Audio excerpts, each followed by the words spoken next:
ఎమ్మెల్యేలు నేను కొంతమందిని పరామర్శిస్తే మంచిగా అయినాక మరి ఏడికి పోతావు బిడ్డ అంటే నేను పోను హాస్టల్కి పోను ఇంటికే పోతా అంటారు పిల్లలు. నేను ఇంటికే పోతా ఇక పోను గవర్నమెంట్ హాస్టల్కు అని పిల్లలు వణుకుతున్నారు, భయపడుతున్నారు. రేవంత్ రెడ్డి గారు నువ్వు తెలంగాణ రైజింగ్ అని డబ్బులు కొడుతున్నావు. ఇవాళ తెలంగాణ రైజింగ్ కేవలం ఆ ఫ్రంట్ పేజ్ యాడ్లు పేపర్లలో ఫ్రంట్ పేజ్ యాడ్ల మీద టీవీ అడ్వర్టైజ్మెంటుల్లో హోర్డింగ్ల మీద మాత్రమే తెలంగాణ రైజింగ్. కానీ ఇక్కడ పిల్లలు మాత్రం ఆసుపత్రుల్లో మంచాల మీద ఫాలింగ్. నీదంతా హోర్డింగ్ల మీద రైజింగు.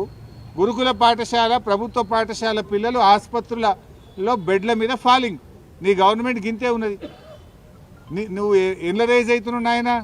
అవినీతిలో రేజ్ అవుతున్నావు, అరాచకంలో రేజ్ అవుతున్నావు, అహంకారంలో రేజ్ అవుతున్నావు, కబ్జాలలో రేజ్ అవుతున్నావు. కానీ ప్రభుత్వ పాఠశాల పిల్లలు మాత్రం ఆసుపత్రుల మీద ఫాల్ అయిపోతున్నారు, మంచాల మీద పడిపోయిన పరిస్థితి వచ్చింది. ఈరోజు కోతలు కోయడం కాదు, రేవంత్ రెడ్డి నోరిప్పితే అబద్ధాలే. ఇక మాటలైతే కోటలు దుంకుతాయి. కోతలు కోసుడు కాదు రేవంత్ రెడ్డి.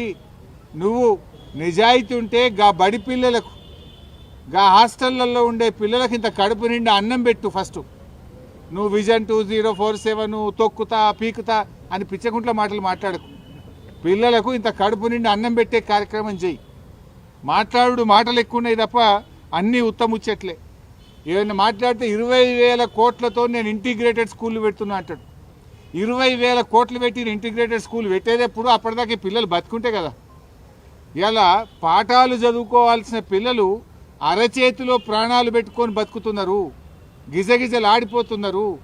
ఇవాళ మేము ఆ పిల్లల్ని మాట్లాడించినప్పుడు ఏం చెప్తున్నారు పిల్లలు? సార్ మాకు అన్నం దొడ్డు బియ్యం వస్తున్నది, అన్నం తినబుద్ధి అయితే లేదు, అన్నం ఉడుకుతలేదు, ఆ అన్నం తింటే కడుపును వస్తున్నది. ఇవాళ సన్న బియ్యం ఇచ్చిన కేసీఆర్ గారేమో ఆనాడు గురుకుల పాఠశాలల్లో గవర్నమెంట్ స్కూళ్లకు సన్న బియ్యం ఇచ్చి మంచిగా కడుపు నుండి అన్నం పెట్టిండు. కానీ రేవంత్ రెడ్డి వచ్చినాక బియ్యం చక్కగా ఉంటలేదు అని ఇవాళ స్వయంగా నేను ఒక 40 మంది పిల్లల్ని మాట్లాడిస్తే బారీక్ చావల్ ఆరా సాబ్, ఖానా అచ్చా నయ్యే సాబ్ అని పిల్లలు చెప్తున్నారు. మొన్న రాత్రి కలుషిత ఆహారం తిని బాగ్లింగంపల్లి గురుకుల పాఠశాల పిల్లలు 90 మంది ఇవాళ ఆసుపత్రుల పాలైపోయింది. 90 మంది పిల్లలు ఆసుపత్రుల పాలైతే ఈ రాష్ట్రంలో ఒక్క మంత్రికి కానీ ఈ ముఖ్యమంత్రికి కనీసం చీమ కుట్టినట్లేదు. ఒక్కరు కూడా వచ్చి పరామర్శించింది లేదు ఇప్పటిదాకా. They are busy. ఫుట్బాల్ ఆడడంలో ముఖ్యమంత్రి మంత్రులు బిజీ ఉన్నారు. పిల్లలు దవాఖాన్ల పాలైతే ఈ గవర్నమెంట్కు చీమ కుట్టినట్లేదు. 5 కోట్లు పెట్టి ఫుట్బాల్ నేర్చుకోవడానికి 5 కోట్ల గవర్నమెంట్ డబ్బులు పెట్టి రేవంత్ రెడ్డి ఫుట్బాల్ స్టేడియం కట్టుకున్నాడు. ఆయన ఎవడో మెస్సీ. ఆ మెస్సీ వస్తాడట. మెస్సీతో ఫుట్బాల్ ఆడడానికి ఈ మేస్త్రి ఫుట్బాల్ ఆడడానికి సింగరేణి పైసలు బడా కంపెనీల మీద ఒత్తిడి పెట్టి 100 కోట్ల రూపాయలు ఖర్చు పెట్టి ఈయన ఫుట్బాల్ షోకు తీర్చుకుంటుండు. ఆ 100 కోట్లతోని ఓ మంచి హాస్టల్ కట్టు, పిల్లలకు కడుపు నిండా అన్నం పెట్టు, ఓ స్కూల్ కట్టు. నువ్వు సిఎస్ఆర్ డబ్బులతో, సింగరేణి డబ్బులతో, ప్రభుత్వ డబ్బులతో స్టేడియాలు కట్టుకునేంది, ఈ ఫుట్బాల్ షోకులు తీర్చుకోవడం ఏంది? ఇవాళ అక్కడ కొండాపూర్ హాస్పిటల్లో పిల్లలు ఉన్నారు, అదేదో ఒక ప్రైవేట్ ఆసుపత్రుల్లో పిల్లలు ఉన్నారు, నీలోఫర్లో పిల్లలు ఉన్నారు, కోటి ఆసుపత్రిలో మంచాల మీద పిల్లలు ఉన్నారు. ఇలా హైదరాబాద్ నడిబొడ్డున హైదరాబాద్లోనే ఈ పరిస్థితి ఉంటే జిల్లాలో ఏం పరిస్థితి ఉంది? ఇలా మంత్రులు ముఖ్యమంత్రి అందరు హైదరాబాద్లో ఉన్నారు. ఈ పిల్లల్ని వచ్చి చూడడానికి మీకు టైం దొరకలేదా?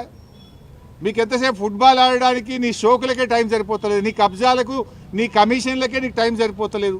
పిల్లల్ని ఆడబట్టించుకుంటున్నావు నువ్వు. ఈ రోజు వరకు హైదరాబాద్లో ఆసుపత్రుల్లో పిల్లలు మంచాల మీద ఉంటే ఒక్క మంత్రి కానీ ముఖ్యమంత్రి కానీ వచ్చి పరామర్శించాల్సిన బాధ్యత లేదా?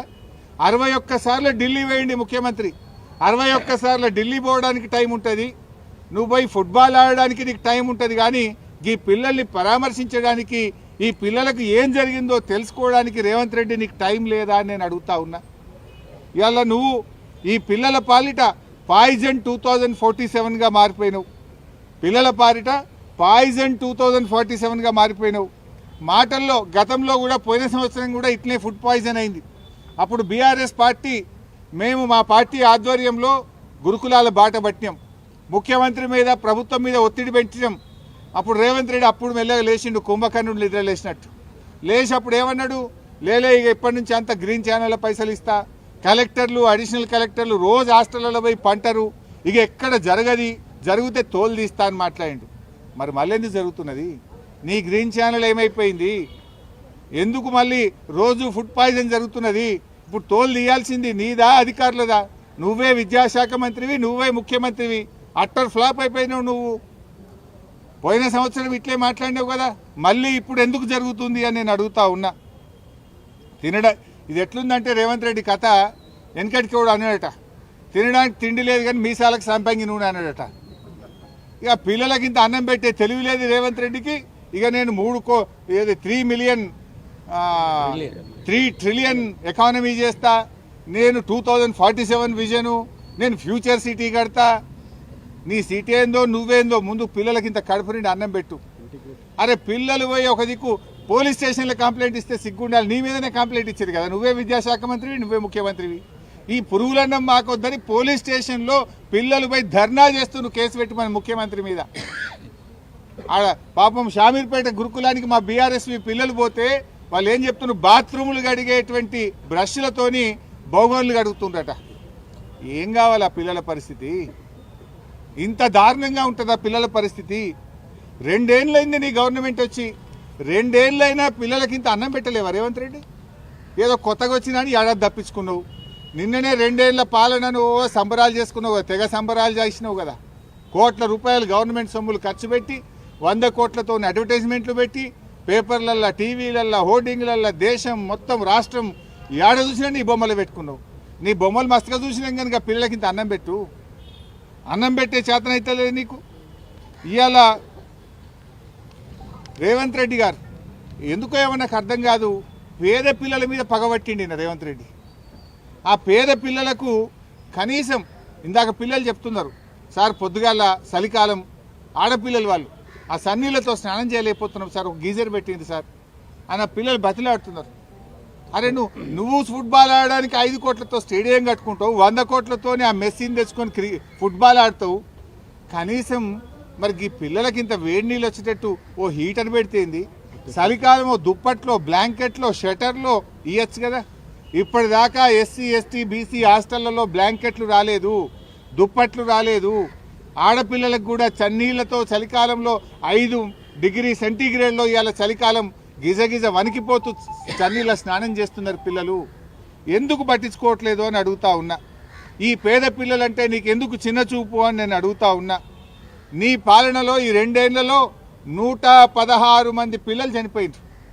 పాము కాటు, కుక్క కాటు, ఎలుకలు కొరుకుడు, కరెంటు షాకులు కొట్టుడు, కలుషిత ఆహారం తిని 116 మంది పిల్లల్ని పొట్టన పెట్టుకున్నావు రేవంత్ రెడ్డి. ఇంకెంతమందిని చంపుతావు?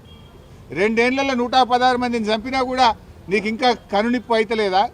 చీమ గుట్టినట్టు అయితలేదా? ఇంకా పిల్లల మీద నీకు కనికరం రావడం లేదా?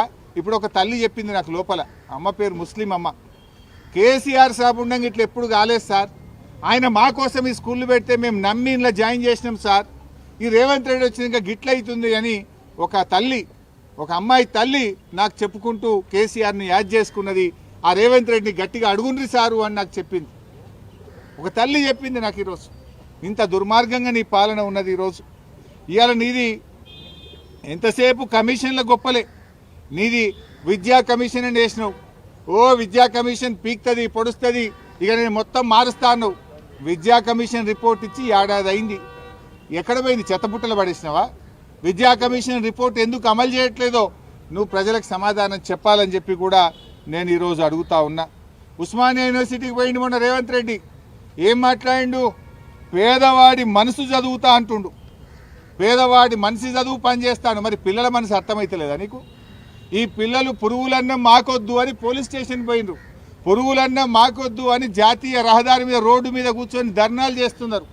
పురుగులన్నం తిని ఆసుపత్రుల పాలైతే ఈ పిల్లల మనసు నీకు చదువుతలేవా? నువ్వు కనబడతలేదా? నీకు వినబడతలేదా రేవంత్ రెడ్డి అని అడుగుతున్నా. డైలాగులు కొట్టుడు కాదు, చేతనైతే పని చేసి చూపి. ఆయన రాహుల్ గాంధీ ఉన్నాడు, అప్పుడు వచ్చిండు, ఇక మేము ఉద్ధరిస్తామని ఆటోలో కూర్చొని తిరిగిండు. ఆటోలలో అందరు కాంగ్రెస్ పార్టీ కోటేయండి అన్నాడు. అశోక్ నగర్కి పోయి మీ పిల్లలంతా ఉద్యోగాలు ఇవ్వండి, మీకు నౌకర్లు ఇస్తా అని మాట్లాడిండు. ఇక మస్తు మాట్లాడిండు. 6 గ్యారంటీలకు నాది జిమ్మేదారు అన్నాడు. ఇవాళ ఎటువంటి ఆయన రాహుల్ గాంధీ ఇవాళ ఈ రాష్ట్రంలో దాదాపు 200-300 మంది రైతులు చనిపోతే రాహుల్ గాంధీ రాడు.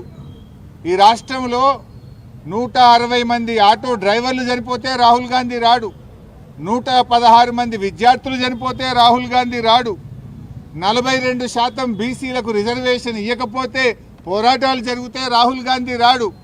కానీ రేవంత్ రెడ్డి ఫుట్బాల్ ఆడితే చూడనీకి వస్తాడు ఢిల్లీకి వెళ్ళి. వా రాహుల్ గాంధీ నీతి, నువ్వు ఎంత గొప్పనివే. ఓట్ల ముందు మాత్రం ఆటోలు ఎక్కుతావు, లైబ్రరీలు తిరుగుతావు, రైతుల కోసం వరంగల్కి వచ్చి డిక్లరేషన్ పెడతావు. ఇప్పుడు రైతులు చేస్తే రావు, పిల్లలు చేస్తే రావు, ఆటో డ్రైవర్లు చేస్తే రావు, పిల్లలు రోడ్డు ఎక్కితే పట్టించుకోవు. రేవంత్ రెడ్డి ఫుట్బాల్ ఆడితే చూడనీకి వస్తుండు రాహుల్ గాంధీ. ఇది కాంగ్రెస్ పార్టీ విధానం. దీన్ని బట్టి అర్థం చేసుకోవచ్చు కాంగ్రెస్ పార్టీకి పేదలంటే ప్రజలంటే ఏ పార్టీ చిత్తశుద్ధి ఉన్నదో అర్థమవుతుంది.